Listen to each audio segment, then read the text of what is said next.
မင်းသမီးပြဿနာရှိလဲဝင်ပါလိုက်ဟိုမင်းသားပြဿနာဖြစ်လဲဝင်ပါလိုက်နဲ့လိုင်းပေါ်မှာ live လွှင့်ပြီးတော့မှဟိုလူဆဲလိုက်ဒီလူဆဲလိုက်နဲ့ပြဿနာမျိုးစုံတော့ပွဲရှာနေတတ်တဲ့တမီဆိုတော့အတင်းကိုရဲ့သားဖြစ်သူကိုမကြောက်ဘူးမနာသားစကားတွေပြောပြီးတော့မှပွဲရှာပြီးတော့မှပြဿနာတွေရှာနေခဲ့ပြီးတဲ့နောက်မှာတော့မြန်မာနိုင်ငံကိုပြန်လာပြီးတော့မှမန္တလေးရောက်တဲ့အချိန်မှာလဲသူရှိနေတဲ့တဲကိုနေတဲ့ဟိုတယ်တွေကိုလိုက်လံရှာပွဲနေပြီးတော့မှမြေလှမ်းပြီးတော့ရှာဝင်နေတဲ့အတင်ကိုကတော့အခုချိန်မှာသက်ဆိုင်ရာရဲတွေကိုတိုင်ကြပြီးတော့မှလဲလာရှာပွဲခဲ့ပြီးပဲဖြစ်ပါတယ်အဲ့ဒီနောက်ကွယ်မှာတော့ရုပ်ဖြတ်ပြီးတော့မှအမေရိကန်ကိုပြန်ဖို့အတွက်လုပ်နေတဲ့အချိန်မှာပဲကန်ဆိုးသွားခဲ့တဲ့သမီးစိုးကတော့လေရင်ခွင်းမှာပဲဖန်စီတိန်ခံလဲရပြီပဲဖြစ်ပါတယ်ရဲတွေကတွားရောက်ပြီးတော့မှလုံခြုံရေးတွေနဲ့အတူ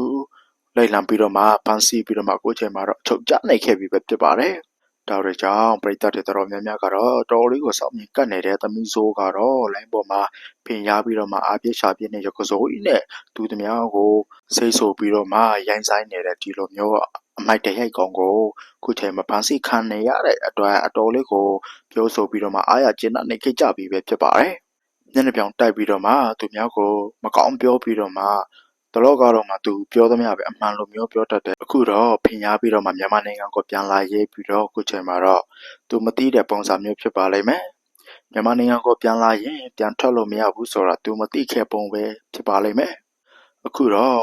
လေရင်တော့မစီရဘဲနဲ့လေရင်ဖိုးကလည်းရှုံးပြီးရင်မြန်မာနိုင်ငံမှာထောင်မှာကျသွားရတဲ့သမီးဆိုခွေးတောင်စားကတော့အခုတော့တော်လေးကိုအမှတ်ရနေလောက်ပြီးပဲဖြစ်ပါလိမ့်မယ်ဗျာ